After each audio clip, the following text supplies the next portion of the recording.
There's something special about the life that we feel can never end. That one person that will always be around with their light and energy.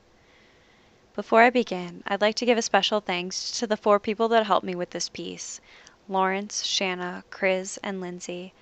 Thank you for helping me put into words that I was that one special person for a few very special people. I'm honored to be thought of as so important to you when I'm the one that was lucky enough to love, snort, fear, and crumble with you by my side. Instead of the common description of how I see myself or even a mass memory, this piece is how those closest to me hold me in their minds, yesterday, today, and tomorrow. They reflect on the different struggles I've gone through, the triumphs that made it all worthwhile, and above all else, what they learned from me, and what I hope people would pick up from me. First, I would like for you to remember to be your own cheerleader. Too many people will try to bring you down, so it's up to you to take that chance every day to be exactly who you are, that embodiment of your dream. Lawrence will bring this up, calling it my Palavana, my inner fire. Few people would have guessed that when Lawrence and I met a few years ago, that we've become as close as we have. On the outside, he was gruff, serious, and withdrawn, whereas I'm very vibrant. I am passionate and occasionally ditzy and full of boundless energy. When I asked him the questions that we had to think on, all he could respond with in the beginning was, "Your Palavana, your inner fire." I pressed him to explain, and he went on to describe the things that I've gone through, like having to fold on my house when I couldn't get it refinanced, and when my fiance had left me the day of our wedding, and little things like when I had broke down because my medication made my hair fall out in funny chunks. See, he ended these stories by saying, "They never ruined you. You never laid there and took it. You got up and you made the best out of everything, every day. That could have been the end to any other person in my life, any other person I know, but it wasn't to you. That was the year that you decided instead to get a grown dog that had lived in its cage an entire life and show him what love was like. That is what you've always done. Even the worst times, you've given everything you have and you kept that memory moving. You moved through every last bit of pain and every mess that you were left with. You make people feel as if they rule the world. That anything is possible, and if you only put forth the effort, that even when you're the only person that I'm with, I have all the company I need. Every day is always the best day of your life." With that, I agree. Like in the Korpiklani song Palavana, I was born from a spark, and I will die in the underworld of light. Secondly, there's beauty in everything. Heartbreak, sorrow, and grief included. Don't ever be anything less than you feel.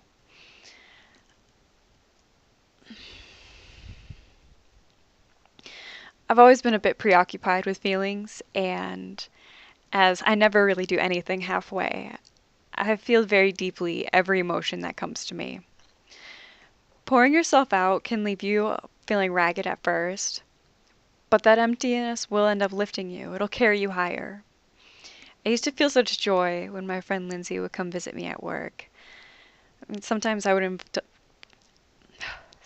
divulge things about myself that I knew she would laugh at me for, just for a few minutes of having her there. She always told me that I secretly loved how she made fun of me for what I was trying to express and my poor way of expressing myself. That's mostly true, except it's not really a secret. I had believed when I was younger that I needed to hide so many parts of myself, and it ate at me.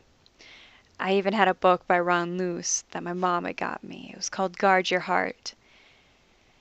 It could have been a great book, but taken too literally, it hurts. I've never been happier than right after letting go. It's like that endorphin feeling that you get when you break a stride on a really tough run, or that high you feel when you're lifting something you never thought you'd be able to do. You have to do what feels right to you. Create a cosplay character with your best friends, or write a messy poem, or paint something. Go cry underneath the covers, or laugh in the sunlight. You need to show your love and eat noodles and doodle in the sand and climb rocks and play video games and walk your dog and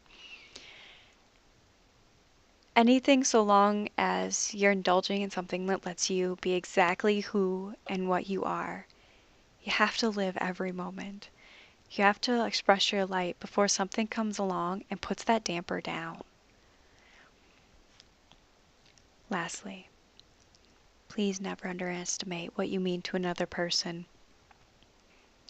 You never believe what a simple act or a big act will do to someone later in their life. One of my focuses for this portion will be on the words of my dear friend Shanna. You see, Shanna and I met in high school, but actually became best friends after I moved away, oddly enough. Even though I would sometimes go months, even years without seeing her, she and I talk each and every day. One of the stories that she tells about unfaltering dedication goes something like this. I was always dreaming about going back home.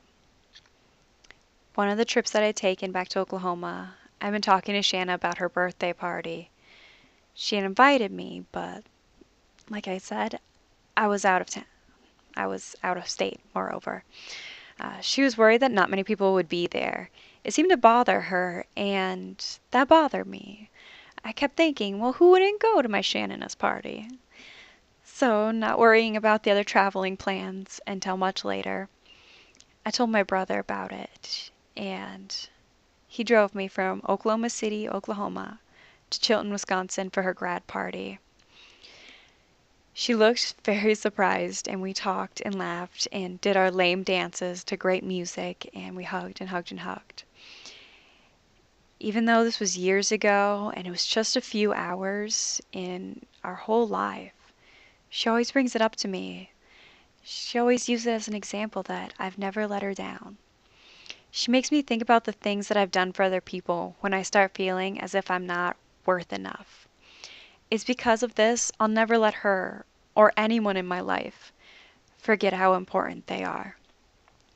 Whether you're fixing someone's roof, holding a door open, giving your old coat, or smiling at a person you don't know, you are impacting that person's life in a good way. You're giving someone something to feel good about, and that makes you enough. So these are my ideas that I want you to take from me. I'm telling you now because I may never get another chance to tell you. I may live another 40 years, or I could die tomorrow. Knowing this, and I mean really knowing this, I will go on living my life in the way that I have. Because it's the way that I live it, and this is how I think it should be. So please don't forget. You can do anything you think of. So please think that you can. Live your life fully. Indulge in every moment that makes you feel like you. And don't you ever worry about not being good enough for someone else, because you are so perfect. And the struggle is always worthwhile. So keep going. If we separate at some point, I'll see you at the end. Thank you.